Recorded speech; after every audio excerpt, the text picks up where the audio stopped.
Hi, I'm Aly Palmer. Welcome to One at One. Ordinarily, we would show you a minute, maybe a little bit longer, from a feminist changemaker right now, talking about her passion project and what you can do to help her out. But I was fortunate enough to see an incredible, inspiring speech, and I would like to share large parts of that with you today. So please, indulge us a little bit and watch this, because I think you will be as moved as I was, hopefully as inspired as I was. Thank you.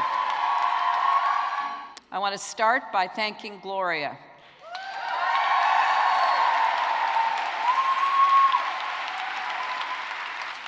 Her passion and her vision have moved countless women and men to get off the sidelines and fight for causes they care about. And she is still doing it today, just as fearlessly and powerfully as ever. Women have the power to solve the most pressing issues we face. In my experience, few things are more effective at creating change than hardworking, determined women coming together for a common cause. Now, the election cast a harsh light on issues that many of the people in this room have been speaking about for years. For a lot of women, it stung to realize that perhaps our country hadn't come as far as we'd hoped. That not only are sexism, racism, misogyny, homophobia, xenophobia still with us, but they run deep. And a lot of troubling ideas have been elevated in the weeks and months that followed, including the ridiculous, insulting notion that we only care about women's rights in certain parts of our country, not in what some in the press call real America.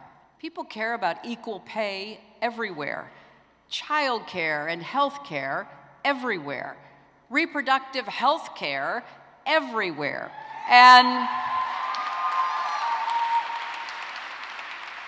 we have to keep reaching out and doing all that we can to bring together all of the people who understand the centrality of those issues. It's one of the many reasons why millions of women and men marched across America the day after the inauguration. And they weren't just marching in Washington or New York or Chicago and LA, they were marching in Fairbanks, Alaska, and Fargo, North Dakota. So women's issues are not minor issues, they're not luxury issues to address after everything else is resolved. They are central to human rights, to economies, to our national security, and don't let anybody tell you otherwise. We've got to stay focused. We need to stand up for women across America and the world. It's the right thing to do. It has never been more important than it is in this moment.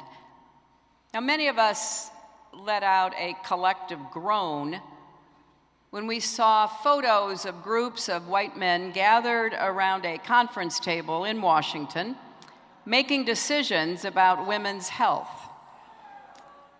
Actually, they were trying to decide how they could cut out maternity care, among other benefits, hoping that, I guess, nobody would notice.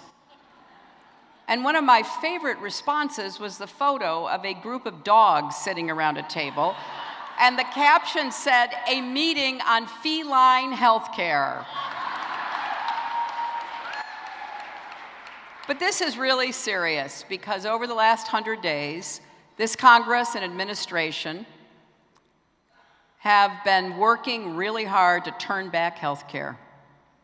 To turn back health care for 24 million people, but it would affect 180 million people. And it's not just in the US that this administration has rolled back access to reproductive health care. They've done it around the world. And they've proposed cuts to international health, development, and diplomacy that will put women and girls' lives at risk. So we've got work to do. Here at home and around the world, decades of progress for women are in jeopardy.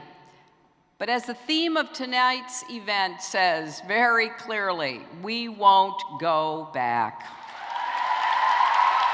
Now, during the last election, I often drew strength from a lot of the women who, as part of American history, pushed us forward, like Harriet Tubman or Eleanor Roosevelt or Dolores Huerta and Shirley Chisholm, and women from across the world like Ellen Johnson Sirleaf and Malala Yousafzai. I could go on, and reflecting on the challenges that these extraordinary women have faced gives me perspective, and I hope it gives you perspective to keep going on even the hardest days.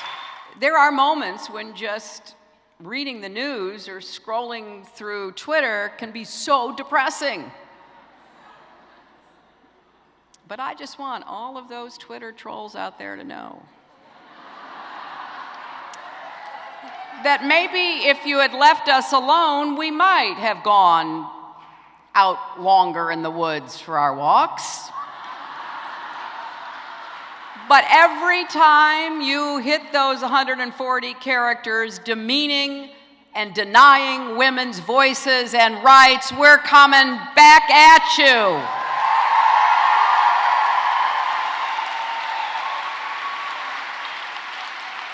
So let us not grow tired. We have known since before this organization existed that progress is never fully won. It has to be renewed generation after generation. So do not grow weary. Do not be discouraged. Come together. Some of you have heard me say that in my long walks in the woods, I developed a new mantra. It's one of those things that pops into your head. Resist, insist, persist, and enlist. That is what we will do. That is what the Ms. Foundation has done for 40 years. Let's go forth proudly and joyfully on behalf of the values and beliefs that we know will make this a better country for men, for women, and for our children. Thank you and Godspeed.